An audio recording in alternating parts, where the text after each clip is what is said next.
Daniel Rivera wiped the sweat from his forehead as he climbed down the ladder. Another broken light fixture fixed. Another day of invisible work in a world that barely noticed him. He was 28 years old and had been working at the Grandview Shopping Plaza for 3 years now.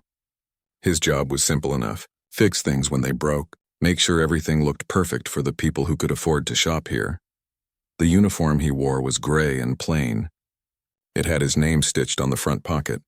Most days, people looked right through him. He was just part of the background, like the potted plants or the marble floors, and honestly, he had gotten used to it. This job paid the bills. It kept food on the table. That was all that mattered. Daniel pushed his tool cart through the main atrium of the plaza. This was the heart of the building, with its high ceiling and fancy chandeliers that sparkled like diamonds. Expensive stores lined every wall. Designer handbags, jewelry that cost more than his yearly salary, restaurants where a single meal could drain his entire weekly budget. But there was one thing in the atrium that always made him stop. Right in the center of it all sat a beautiful grand piano. Black and shiny, it looked like something from a movie. The owner had put it there years ago as decoration, a symbol of class and elegance, or so he had heard the managers say. Most people just walked past it.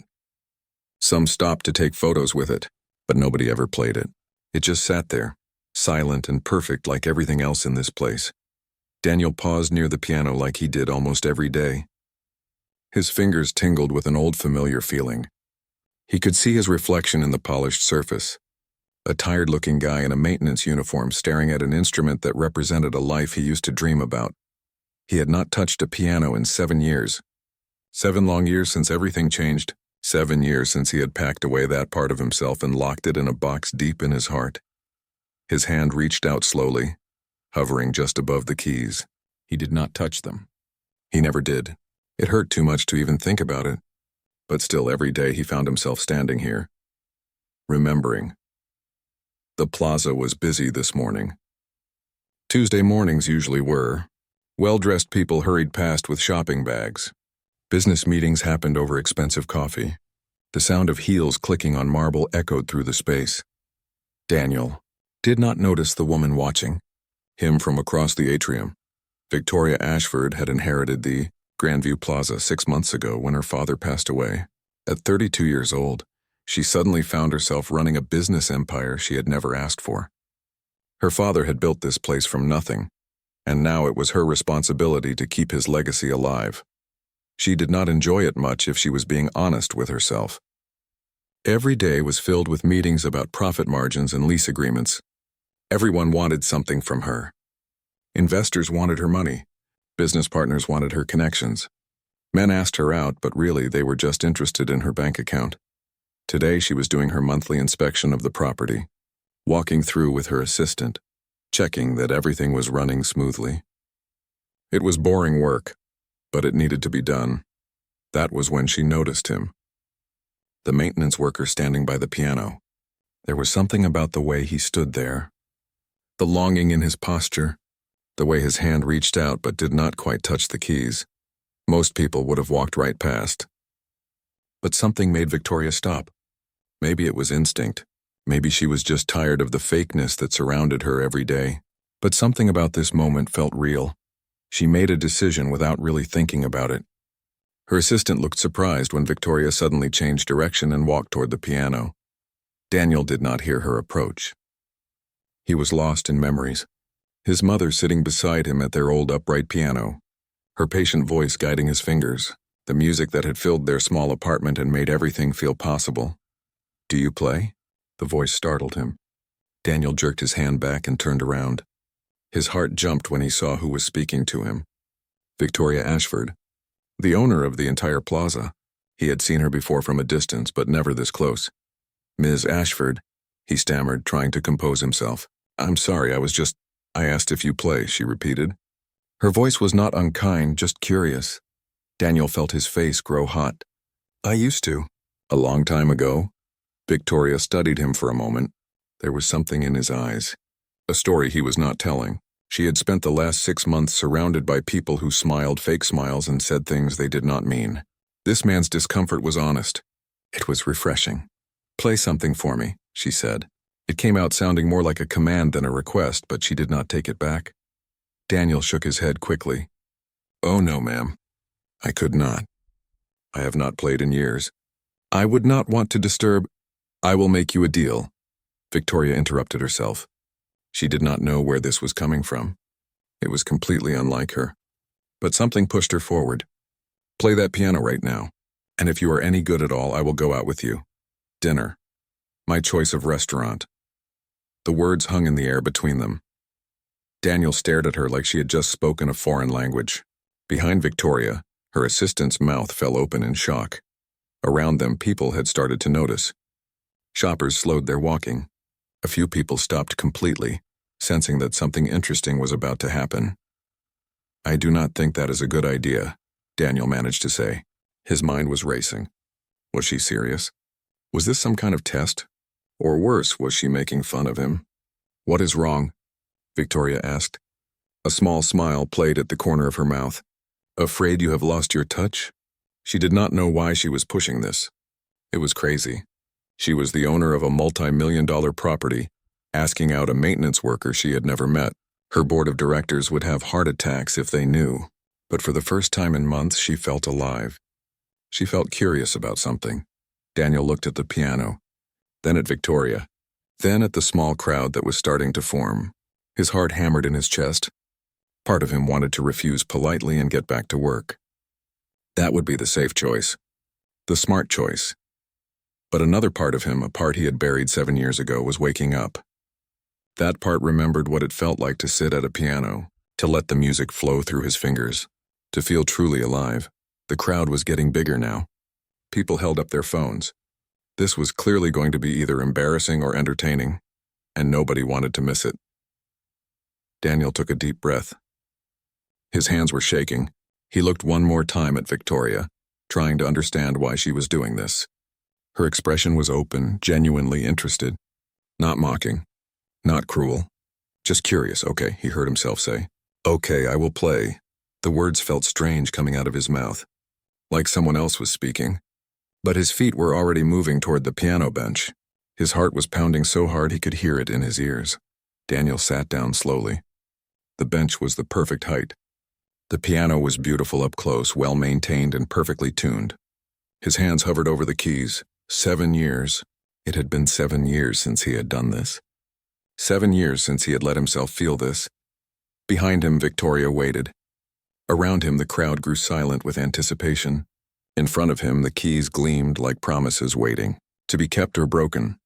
Daniel closed his eyes and let his fingers touch the piano for the first time in 7 years. Daniel's fingers touched the keys, and for a moment nothing happened. His hands felt frozen. The crowd behind him waited in silence. Victoria stood perfectly still, watching him. He could feel dozens of eyes on his back. Someone coughed. A phone camera flashed. This was a mistake. A huge mistake. What was he thinking? He should stand up right now, apologize politely, and get back to work. Back to fixing lights and unclogging drains. Back to being invisible. But then something strange happened. His right hand moved on its own. A single note rang out through the atrium, clear and pure.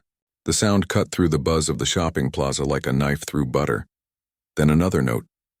And another. His left hand joined in. The notes were slow at first, careful, like he was testing the water before jumping into a pool. His fingers felt stiff and uncertain, rusty from years of not being used. He started with something simple.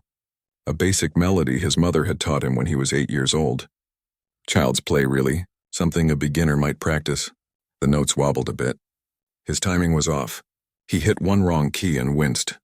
Behind him, someone in the crowd whispered something.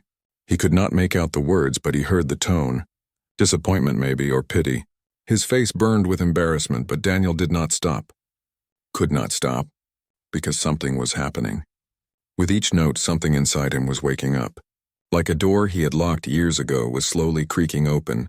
Light was streaming through the cracks. His fingers began to remember. Muscle memory is a powerful thing. The human body does not forget. Not really. It just needs to be reminded. Victoria felt something twist in her chest. She had spent her whole life having everything handed to her. The best schools, the best opportunities, She had complained about taking over her father's business like it was some great burden, but she had never had to sacrifice anything. Not really. Not like this, your sister, Victoria said. Where is she now? Daniel's face brightened for the first time. Real happiness showed through. College. She's pre-med at State University, junior year. She wants to be a doctor, specifically an oncologist. Because of your mother, Victoria said softly. Because of our mother, Daniel confirmed. She's brilliant. Gets straight A's. Works harder than anyone I know. She is going to save lives someday. I really believe that.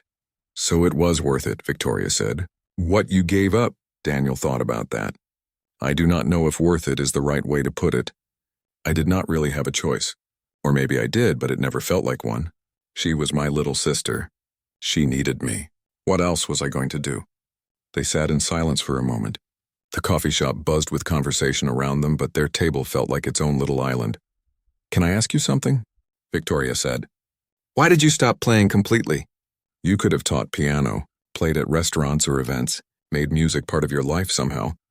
This was the harder question, the one Daniel had trouble answering even to himself. I tried at first, he admitted. Got a job playing at a hotel bar on weekends. Taught a few students, but every time I sat at a piano, all I could think about was what I had lost. Juilliard, my mom, the future I was supposed to have. It hurt too much. He ran his hand through his hair, and my sister was going through her own grief. She did not need to see me falling apart every time I played, so I just stopped. Told myself it was easier that way, found work that kept my hands busy with other things, convinced myself I had moved on. But you had not moved on, Victoria observed. No, Daniel said with a small laugh. Clearly not. I guess I just buried it, put it in a box and shoved it down deep. Until today when you made me open it again. Victoria looked at him seriously. Do you regret it? Playing today? Daniel considered the question. His emotions were all mixed up. There was pain, yes, old wounds that had been reopened. But there was something else too. Something he had not felt in a very long time. No, he said finally. It felt good. Scary, but good. Like finding a part of myself I thought was dead. Victoria smiled. You were amazing, I mean it. I have been to concerts at Lincoln Center. Professional performances. What you did today was just as good. Maybe better because it came from somewhere real. Daniel felt his face grow warm. Thank you. That means a lot. So what happens now? Victoria asked. Do you just go back to fixing lights and pretend this never happened? I do not know, Daniel said honestly. I have bills to pay. My sister's tuition, rent, the maintenance job covers all that. I cannot just quit and chase some dream that already passed me by. Victoria leaned forward. What if it has not passed you by? What if this is actually a new beginning? What do you mean? I have been thinking, Victoria said. Her mind was racing with possibilities. The plaza is beautiful, but it has no soul. It's just stores and expensive things. People come here to shop and leave. Nothing makes it special. Nothing makes it memorable. Okay, Daniel said, not sure where she was going with this. What if we change that? Victoria continued. What if we brought culture here? Real culture. Live music. Not just background noise, but actual performances that people come to experience. Daniel felt his heart start to beat faster. You want to hire musicians? I want to hire you, Victoria said. As our pianist in residence. You would play here regularly. Maybe Saturday afternoons to start? We would pay you. A real salary. You could keep your maintenance job for now if you want the security. But this would be additional income. And more importantly, it would put you back where you belong. At a piano, Daniel stared at her. Are you serious? Completely serious, Victoria said. What you did today changed the whole atmosphere of this place. People felt something. In the middle of a shopping plaza, you made them stop and feel something real. That is valuable. That is what I want here. I do not know what to say, Daniel said. His mind was spinning. This felt too good to be true. Like the universe was playing some kind of trick on him. Say yes, Victoria urged. Say you will think about it at least. Daniel looked at her. This woman who had been a stranger an hour ago, who had challenged him to play, who had somehow seen something in him that no one else had bothered to notice. She was offering him a chance. Not to go back to his old life. That was impossible. But maybe to build a new one. Something different but still good. "I will think about it," he said slowly. Then he smiled. "Actually, no. I do not need to think about it. Yes, my answer is yes." Victoria's face lit up. "Really?" "Really," Daniel confirmed. He felt terrified and excited at the same time. "On one condition, though." "Name it." "You still owe me that dinner," Daniel said with a grin. "That was the original deal. I played and did not embarrass myself." "So you owe me dinner," Victoria laughed. A real genuine laugh that came from deep in her chest. "You are absolutely right. I do owe you dinner. How about Friday night?" "Friday works," Daniel said. They talked for another hour, about logistics and schedules and how to make this work. But they also talked about other things. Their lives, their hopes, the masks people wear to hide who they really are. Victoria found herself being more honest than she had been with anyone in months. Daniel felt like he could breathe properly for the first time in years. When they finally left the cafe, Daniel had to get back to work.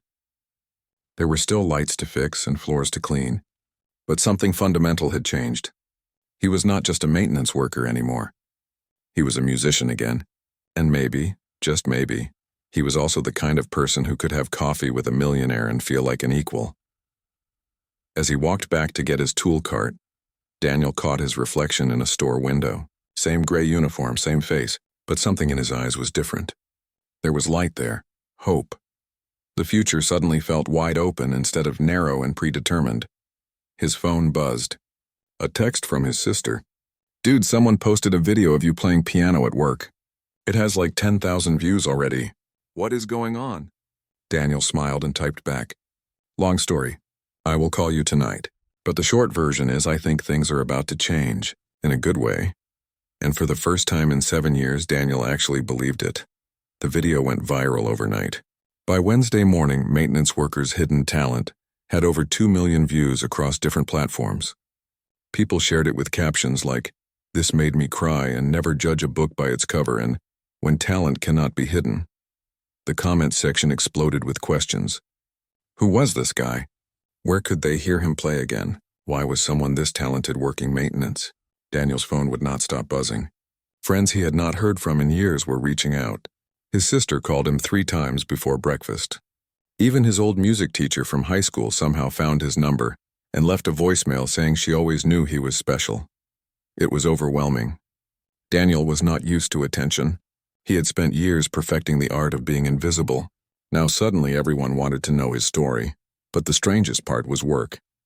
When Daniel arrived at the plaza Thursday morning, people recognized him. A woman stopped him near the entrance. "Are you the piano player?" she asked excitedly. "Can I get a picture with you?" Daniel stood awkwardly while she took a selfie with him. His tool cart sat beside them, looking out of place. This was weird. Very weird. Throughout the day it kept happening. People asking for photos, compliments from strangers. Even his co-workers treated him differently. The guy who usually ate lunch alone in the staff room suddenly had people wanting to sit with him, asking questions, wanting to know everything. "I had no idea you were so talented," said Rita, one of the janitors who had worked there longer than Daniel. "Why did you never say anything?" "Nobody asked," Daniel replied simply, which was true. In 3 years of working together, nobody had ever asked him about his life before this job. About his dreams or his past. He was just the maintenance guy. Now suddenly he was interesting. Friday came faster than Daniel expected. The day of his dinner with Victoria. He felt nervous in a way he had not felt in years. What does someone wear to dinner with a millionaire? His nicest clothes were a pair of khaki pants and a button-down shirt he wore to job interviews. Would that be good enough? He decided it would have to be. He was not going to pretend to be someone he was not. Victoria had chosen a restaurant downtown. Not the fanciest place in the city, but nice enough that Daniel felt out of his depth when he walked through the door. Soft lighting. Cloth napkins, prices on the menu that made his stomach hurt.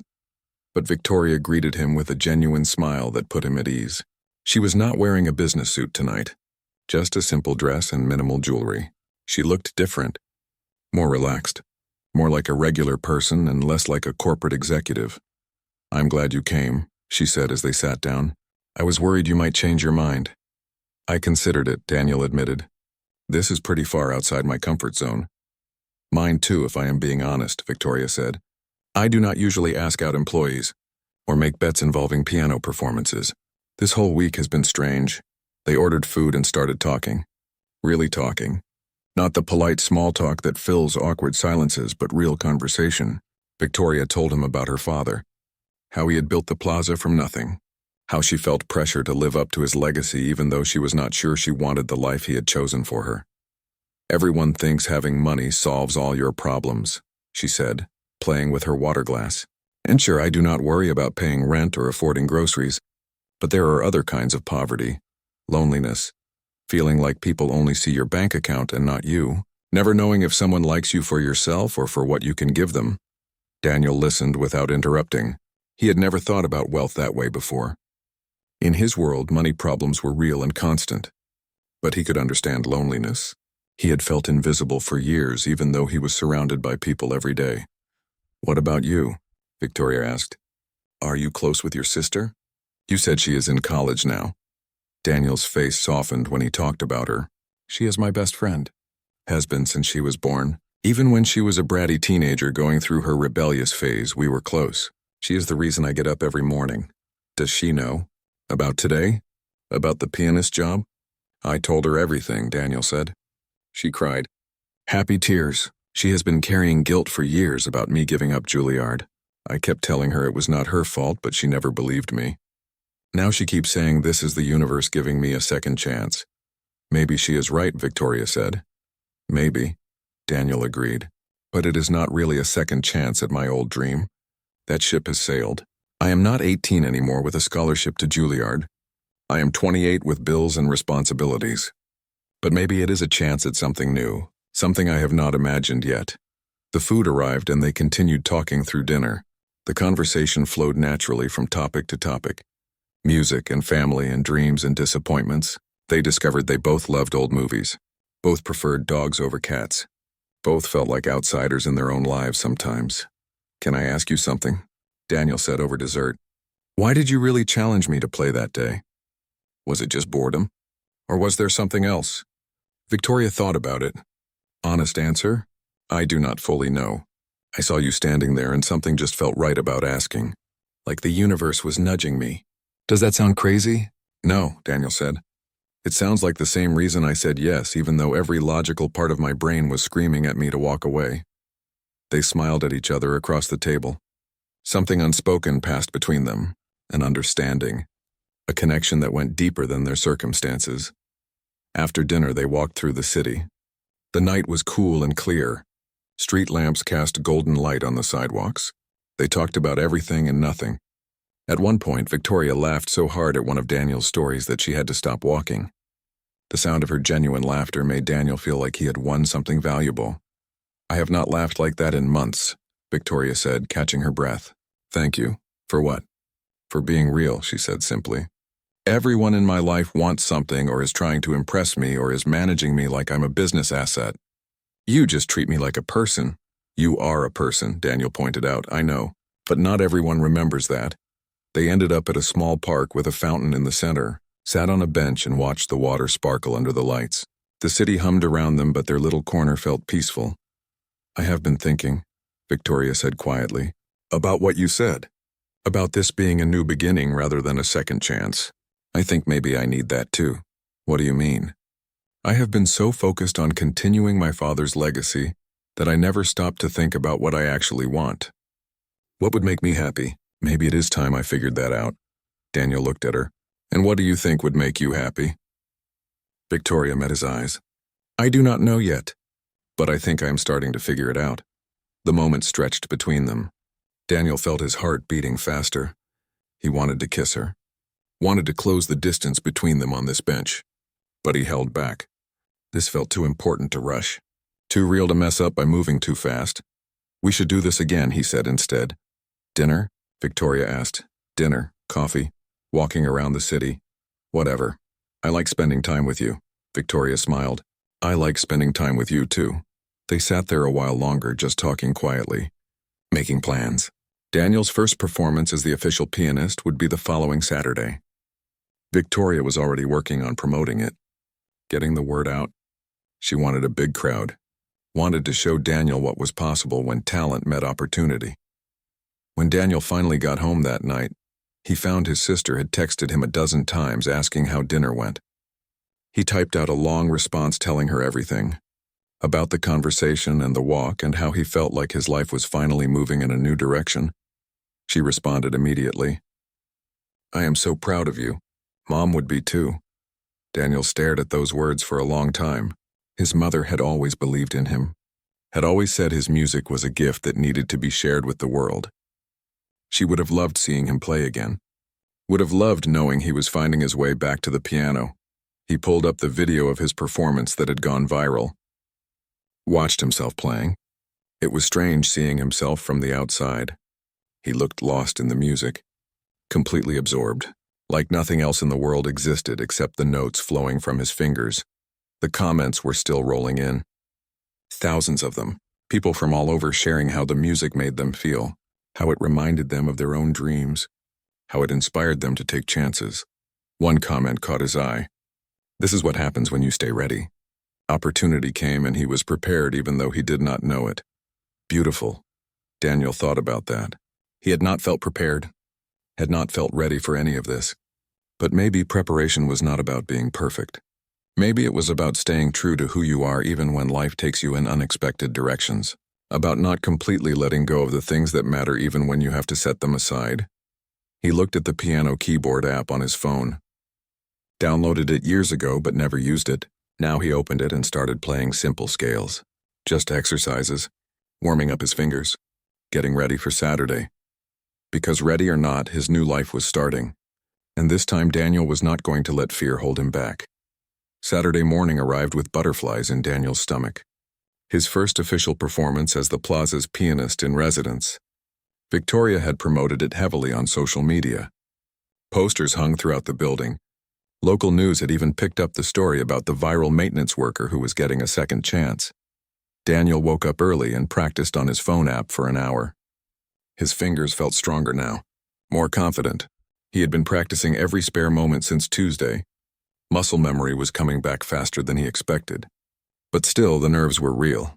His sister called at 9 in the morning. "I am driving up to watch you perform," she announced. No arguments. "I will be there by noon." "You do not have to do that," Daniel protested. "It is a 3-hour drive." "Are you kidding? My brother is performing at a grand piano in front of hundreds of people. I would not miss this for anything. Mom would haunt me if I missed it." Daniel felt his throat tighten with emotion. "Okay, yeah, I would really like you to be there." "I am bringing tissues because we are both going to cry," she warned. Fair warning. When Daniel arrived at the plaza at 11:30, he was shocked by what he saw. The atrium was already filling with people. Rows of chairs had been set up facing the piano. A proper sound system had been installed. Flowers decorated the space. This was not just a casual performance. This was an event. Victoria spotted him and rushed over. She looked nervous too, which somehow made Daniel feel better. "Is this too much?" she asked anxiously. "I might have gone overboard. I just wanted it to be special." "It is perfect," Daniel said, looking around in wonder. "Terrifying but perfect." "You are going to be amazing," Victoria assured him. "Just play like you did that first day. From the heart. That is all anyone wants." Daniel's sister arrived 15 minutes before the performance was scheduled to start. She threw her arms around him in a huge hug. "I cannot believe this is happening," she said into his shoulder. "I'm so proud of you I could explode." She was 21 now. A young woman instead of the grieving teenager he had taken custody of 7 years ago. Looking at her reminded Daniel why he had made the choices he made. Why it had all been worth it. "Is that your girlfriend?" his sister whispered, nodding toward Victoria, who was talking to the sound technician. "It is complicated," Daniel said. "Complicated good or complicated bad?" "Complicated good, I think," his sister grinned. "Good, she is pretty. And she looks at you like you hung the moon." "She does not. Trust me, I am a woman. I notice these things." By 1 o'clock, the atrium was packed. Every chair was filled and people stood along the edges. Daniel recognized some faces from the viral video. Others were clearly new. Some held phones ready to record. Others just waited with expectant faces. Daniel sat backstage, which was really just a curtained-off area near the piano. His hands were sweating. His heart pounded so hard he could hear it in his ears. This was different from playing on impulse. This was planned, Expected. What if he messed up? What if people were disappointed? Victoria appeared beside him. She took his hands in hers. "Hey, look at me." Daniel met her eyes. "You have already done the hard part," she said gently. "You agreed to be seen, to share your gift. Everything else is just details. These people are not here to judge you. They are here because they want to hear beautiful music. And you know how to make beautiful music. So just go out there and do what you were born to do." Daniel took a deep breath, nodded. "Okay, I can do this." "I know you can," Victoria said. She squeezed his hands once more, then let go. The introduction was simple. Victoria walked to the microphone and the crowd quieted. "Thank you all for coming today. 2 weeks ago, something special happened in this space. A moment of unexpected beauty. Today we get to experience it again. Please welcome our pianist in residence, Daniel Rivera." The applause was warm and encouraging. Daniel walked to the piano on shaky legs, sat down, adjusted the bench, looked out at all those faces watching him, found his sister in the third row, beaming at him with tears already in her eyes, found Victoria standing off to the side, giving him a thumbs up. He placed his hands on the keys, closed his eyes, and began to play. He started with the Chopin Nocturne, the piece that had gone viral, the piece his mother loved. It felt right to begin there, a tribute to where this all started. But this time was different. This time he was not playing through 7 years of buried grief. This time he was playing with hope, with possibility, with gratitude for second chances and new beginnings. The music filled the space, clear and pure and achingly beautiful. People in the audience sat perfectly still. Some closed their eyes to listen better. Others watched his hands move across the keys with fascination. Daniel transitioned smoothly into his second piece, something more upbeat, a jazz arrangement of a classic standard. He had practiced this one all week, remembering how much his mother had loved jazz, how she would play it in the kitchen while cooking dinner. His confidence grew with each note. The nervousness melted away. This was where he belonged, at a piano, making music, sharing something beautiful with the world. For his third piece, he played something he had composed himself years ago, before his mother died, before everything changed. A simple melody that spoke of dreams and hope and the future that young Daniel had imagined for himself. Playing it now felt like coming full circle, like honoring both the boy he had been and the man he had become. The music acknowledged loss but also celebrated resilience. It said that even when life takes you on detours, you can still find your way back to yourself. When the final note faded, there was a moment of perfect silence. Then the applause erupted. People stood up. His sister was openly crying just like she promised. Even some tough-looking businessmen wiped at their eyes. Daniel stood and bowed. The applause continued. People whistled and cheered. Victoria was clapping so hard her hands must have hurt. After the performance, people lined up to talk to him, to shake his hand, to tell him how the music made them feel. An older woman told him it reminded her of her late husband who had played piano. A young kid said watching Daniel made him want to learn music. A college student asked if he gave lessons. Daniel answered questions and took photos until his face hurt from smiling. His sister stayed by his side the whole time, proud and protective. Finally, when the crowd thinned, Victoria approached. "So, how does it feel?" "Surreal," Daniel admitted. "Like I am living someone else's life." "No," Victoria corrected gently. "You are living your own life. Finally. The life you were always meant to have." Over the next few weeks, something beautiful unfolded. Daniel's Saturday performances became a destination. People planned their shopping trips around hearing him play. The plaza's foot traffic increased by 30%. Other businesses in the building saw sales go up. But more importantly, the space transformed from just a shopping center into a community gathering place. Victoria was right. The music gave the plaza a soul. Daniel continued his maintenance job at first, but eventually transitioned to music full-time. He started teaching piano lessons to kids in the community. Victoria sponsored scholarships for students who could not afford lessons. Together they created something meaningful, and their relationship, it grew naturally. Coffee dates turned into dinners. Dinners turned into spending weekends together. They discovered they balanced each other perfectly. Daniel kept Victoria grounded and real. Victoria encouraged Daniel to dream bigger than he thought possible. One evening, 6 months after that first performance, they sat together at the piano after the plaza had closed. Daniel was teaching Victoria some basic chords. She was terrible at it but determined to learn. "I have been thinking," Victoria said, fumbling through a simple scale, "about applying to graduate programs." "Music programs, really?" Victoria stopped playing and looked at him with excitement. "My sister graduates next year. For the first time since I was 18, I will not have anyone depending on me financially, and I have been saving money from the performances. I could actually afford it now." "Daniel, that is incredible. I never thought I would get another chance at this," he said quietly.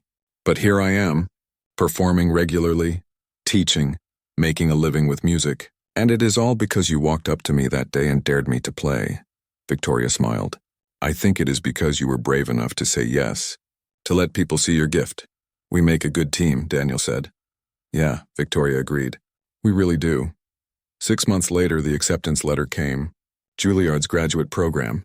10 years after he was supposed to start, Daniel was finally going. Not as the 18-year-old with a scholarship and infinite possibilities, but as a 29-year-old man who understood sacrifice and resilience and the value of dreams deferred, but not destroyed. His sister threw him a celebration party. Victoria was there holding his hand. His old music teacher came, his co-workers from the plaza. Even some of the regular audience members from his Saturday performances showed up to congratulate him. "Mom would be so proud," his sister said, hugging him tight. "Actually, she is proud. I know she is watching." Daniel looked around the room at all these people who had become part of his journey, at Victoria, who had seen something in him when he was invisible, at his sister, who he had sacrificed everything for and who had grown into an amazing woman, at the life he had built from the broken pieces of his old dreams. This was not the path he had planned. But maybe it was exactly the path he needed, because the music he made now carried more depth, more emotion, more truth. He had lived. He had suffered. He had loved, and all of it came through in every note he played. Sometimes the best second chances do not look like first chances at all. Sometimes they look like maintenance workers playing piano in shopping plazas, like millionaires who take chances on strangers, like dreams that refuse to die no matter how deep you bury them. And sometimes, if you're very lucky, they look like finding yourself exactly where you are supposed to be, even if it took a strange and winding road to get there. 3 years had passed since Daniel started at Juilliard. The cramped student apartment he shared with 2 roommates was nothing like the luxury Victoria was used to, but she spent most weekends there anyway. She loved watching him practice, loved seeing the intense concentration on his face as he worked through difficult passages. Daniel had changed in those 3 years. Not just his playing, which had reached levels he never imagined possible, but something deeper. The guilt he had carried about his choices was finally lifting. His sister was thriving in medical school. He was pursuing his dreams. For the first time since he was 18, Daniel felt like his life was truly his own. "You have a letter," Victoria said, walking into the apartment with mail she had picked up from the lobby. "Fancy envelope. Looks important." Daniel looked up from the piano. He was working on a piece for his senior recital, the same piece he had planned to play for his Juilliard audition 10 years ago. Full circle. The envelope was thick and cream-colored. Daniel's name was written in elegant script across the front. No return address. He opened it carefully. Inside was an invitation printed on expensive paper. The New York Philharmonic was hosting their annual Young Artist Showcase. They were inviting Daniel to audition for a spot in the program. If selected, he would perform with the orchestra at Lincoln Center. Daniel read the letter 3 times before the words sank in. Victoria read it over his shoulder. "How did they even know about me?" Daniel asked, still staring at the invitation. "Your professors probably recommended you," Victoria said. "Or maybe they saw one of your recital videos online." "Daniel, this is huge." "The Philharmonic." Daniel set the letter down on the piano. His hands were shaking slightly. Lincoln Center had always been the dream, the ultimate goal. Even back when he was 18 and everything seemed possible, performing with the New York Philharmonic felt like reaching for the stars. "I do not know if I am ready," he said quietly. Victoria sat beside him on the piano bench. "What do you mean?" "You are one of the best students in your program. Your professors love you. You play like someone who has lived through real experiences and has something important to say. But those other musicians, Daniel said, they have been training for this their whole lives. They went to the best schools from the beginning. They never had to take 7 years off to work maintenance jobs. What if I do not belong with them? Victoria took his hands in hers. Listen to me. You think those other musicians understand struggle the way you do? You think they can put real emotion into their playing because they have lived in practice rooms their whole lives? Your story is not a disadvantage. It is what makes you special. Daniel looked at the invitation again. The audition was in 6 weeks. He would need to prepare 3 pieces, technical ones that showed his skill and one of his own choosing, something that represented who he was as an artist. What would I even play for the personal piece? He asked. What speaks to you? Victoria asked. What piece tells your story? Daniel thought about it. So many pieces had meaning for him now. The Chopin he had played that first day in the plaza, the jazz arrangements his mother had loved, the composition he had written in school and played at his first official performance. There is something I have been working on, he said slowly. A new composition. I started it last year. It is about second chances. About finding yourself when you thought you were lost forever. That sounds perfect, Victoria said. Over the next 6 weeks, Daniel practiced harder than he had ever practiced in his life. He woke up at 5 in the morning to get time at the practice rooms before classes. He stayed until the building closed at night. His roommates joked that they barely saw him anymore. Victoria helped however she could. She brought him dinner when he forgot to eat. Listened to him play the same passages over and over until they were perfect. Reminded him to sleep when he started getting dark circles under his eyes. You are going to make yourself sick, she warned one evening when she found him still practicing at midnight. Your audition is tomorrow. You need rest. I know, Daniel said, but he did not stop playing. I just want to get this transition perfect. It still does not feel right. Victoria gently pushed his hands away from the keys. It feels perfect. You are just nervous, come on. Let me make you some tea. We are going to sit on the couch and watch something mindless on television. No more piano tonight. The audition was held at Lincoln Center. Daniel had been there before as an audience member, but walking in as a performer felt completely different. The backstage area buzzed with nervous energy.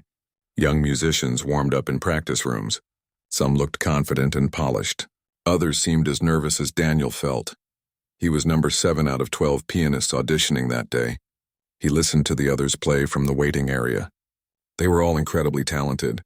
Technical precision that took his breath away. Years of elite training evident in every note. When his name was called, Daniel walked onto the stage. The auditorium was mostly empty except for the panel of judges. But it was still Lincoln Center.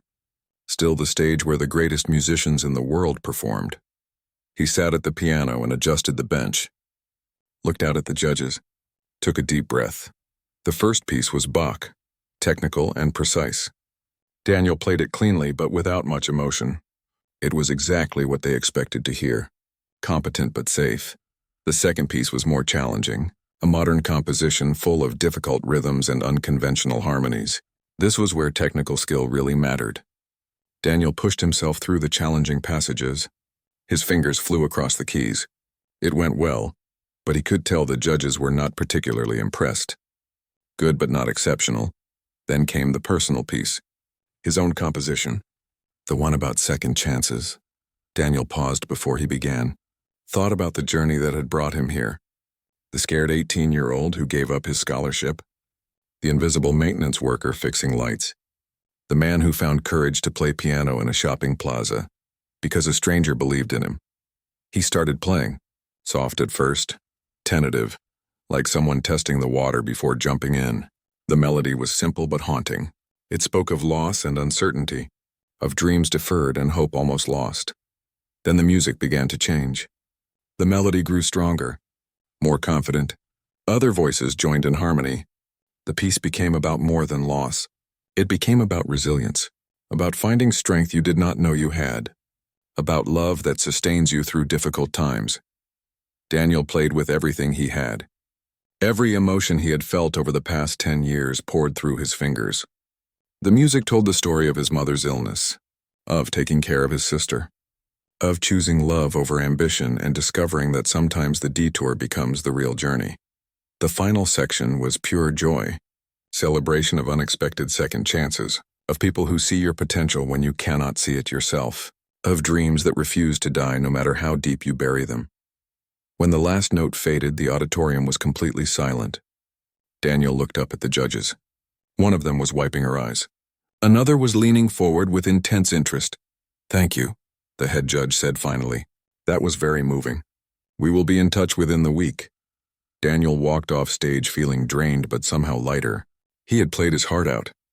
Whether he got selected or not, he had shared his truth. That felt like a victory all by itself. Victoria was waiting for him in the lobby. "How did it go?" "I do not know," Daniel said honestly. "I played well. The personal piece felt right. But the competition is incredible. Any of them could get it." They walked out of Lincoln Center together. The city bustled around them, but Daniel felt like he was in a bubble. Everything looked different now. Sharper, more vivid. Like he had crossed some invisible line. "I am proud of you," Victoria said, taking his arm. "Regardless of what happens. You showed up. You put yourself out there. That takes courage." "I could not have done it without you," Daniel said. "Any of this. You gave me back my music. You gave me back myself," Victoria smiled. "You did that yourself. I just reminded you what was already there." The call came 3 days later. Daniel was in the practice room when his phone rang. He almost did not answer because he was in the middle of a difficult section, but something made him pick up. "Is this Daniel Rivera?" the voice asked. "Yes, this is Daniel.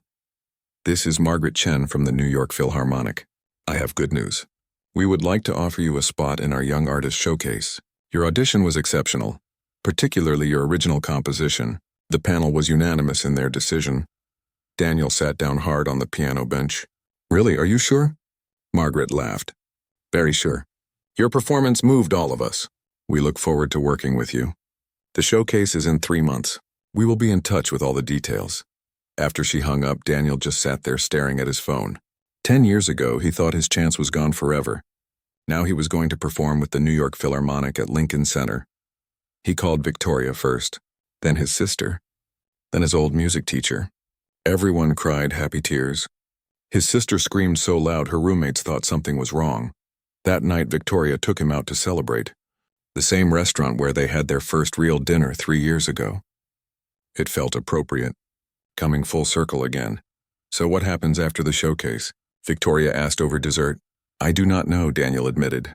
"Graduate in the spring. Figure out what comes next. Maybe audition for orchestras. Maybe continue composing. The future feels wide open in a way it has not for a long time. Whatever you decide, I want to be part of it," Victoria said quietly. Daniel reached across the table and took her hand. "I was hoping you would say that. I cannot imagine doing any of this without you." They walked home through the city, hand in hand, talking about possibilities. Daniel thought about his mother, how she would have loved to see this moment, how proud she would have been that her son never completely gave up on music even when it seemed impossible. Tomorrow he would start preparing for the showcase. Tomorrow he would begin the next chapter of his journey. But tonight he just wanted to hold on to this feeling, this sense that anything was possible when you had love and courage and a willingness to take chances on unexpected opportunities. The maintenance worker who played piano in a shopping plaza was about to perform at Lincoln Center, and somehow that made perfect sense.